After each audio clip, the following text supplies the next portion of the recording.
I have a birthday tomorrow. And I figure every time you start a year, you should think about what kind of year you want to have. And I'd like to be a little bit braver in this next year. So let's start here.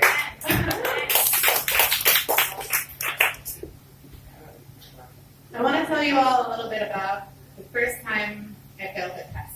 First time I failed at anything, really. That too took a lot of bravery. At its core, it's really a story about my dad. As a kid, I was one of those precocious kids. Smart kid, also knew how to talk her way out of just about anything. My dad likes to tell this story about when I was 4 years old. And I had a music box, one of those snow globes. I used to collect them, with a little ballerina inside made of glass. When you wound it up, it played some Mozart song, and the ballerina spun, and there was glitter if you shook it. It was my favorite thing. My favorite thing in the entire world. It had also been a birthday present for my 4th birthday. A few weeks after, we had a show and tell at kindergarten. And I decided I wanted to take this. It was my prized possession. It was my favorite thing. My dad told me, no, this is going to break. Sweetheart, you can't put this in your backpack. You have to carry it really carefully. But I argued and I argued and I argued. Until he said, okay, fine, take it. And took it to show and tell. Showed everyone who would look. Put it in my backpack and got on the bus home. By the time I got back, my dad picked me up from the bus stop. And my backpack's dripping. And I'm crying. And the snow globe is in pieces, and I'm trying to put it back together.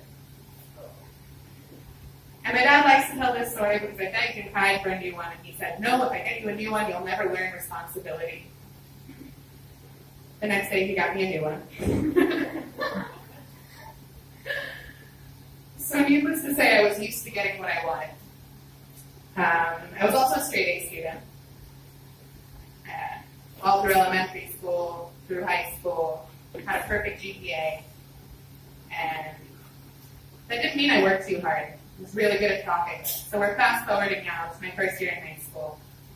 I've already made a deal with my Italian teacher that I don't need to do my homework as long as I keep getting A's on the tests. He playfully referred to me as the devil. And ninth period, I had math class with Mr. Lamb, geometry. Honors geometry. They said it was one of the hardest classes. I wasn't too impressed, but Mr. Lamb was one of the best teachers in the school. 3 times a year, everyone would come into his class to listen to him tell stories. He had these amazing stories, and it would be a whole school event. Kids would sneak out of their classes to come listen. And it was really hard to get into his class, and I felt super lucky to be there. He also had this habit he could draw perfect circles on the board with one hand, like wind-up motion.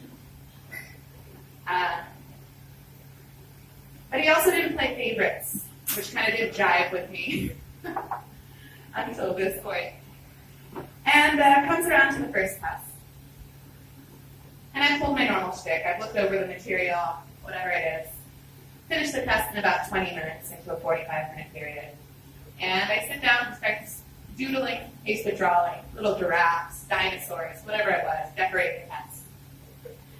And I'm doing this for 20 minutes, and every time I look up, I notice the teacher is looking at me a little bit funny. Also, it's good to point out that at this point, I was a little bit nervous around Mr. Lamb. About a week earlier, he was a tall man, gray hair, mustache, blue eyes, looked almost exactly like my dad. And about a week earlier in class, we'd been going through reviews. I asked him a question, and he answered, and I said, "Thanks, Dad, I got it now." Still trying to play that off cool. So it comes down towards the end of the period, and Mr. Lamb says, 5 minutes left. Make sure you guys check the back of the test. It's two-sided. And I flip over the test, and there are 4 blank questions, all long form, that I have not touched. And I frantically start writing, I start working. And the bell rings. And every student gets up, hands them their test. I'm still frantically working. They all walk out, and slowly, Mr. Lamb, with the funky shoes, walks up to me and goes, "Miss May, the bell rang." Yeah, I know. But you notice that you didn't say until about 5 minutes ago that there was 2 sides to the test. You see, I'm a really good Miss May, the bell's rang. I need the test. And I'm still scribbling. And eventually he just takes the paper from me. I've only filled out 4 out of 8 questions on the test. And for the first time in my life, I'm about to fail something. And as much as I don't, I've never come up against this. I've never failed anything, and I go home. My parents weren't strict disciplinarians, sitting there. They're going to be so disappointed. And for the 2 hours between when I get home and when my parents come home, I clean the whole kitchen. I clean the living room. And I sit in the armchair waiting for Judgment Day to fall upon me. I've only been grounded once in my entire life. And I'm ready. I'm thinking, I've written out a proposal. 2 months grounding. I'll do the bathrooms, no worries, parents.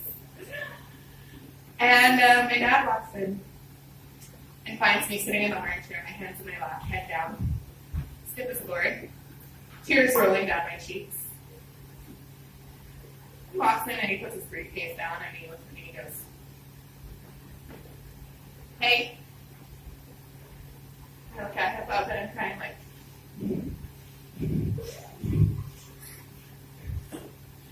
"Dad, I did something bad." "Okay.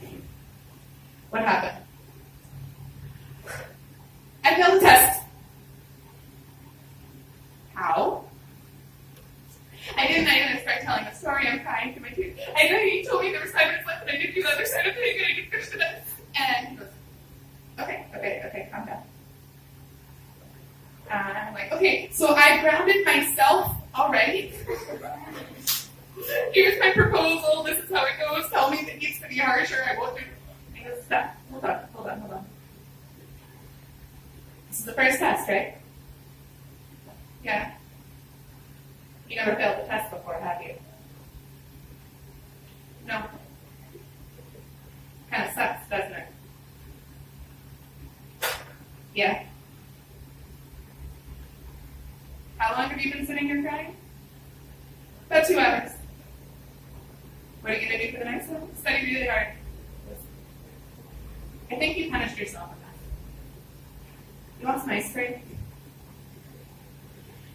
I sat there on the couch that night and ate ice cream with my dad. I never failed another test again. I never called Mr. Lamb Dad again. Or any other professor. I try not to make a habit of failing, but if anything, that taught me that there are worse things in life. And I think I learned more from that failed test than any of those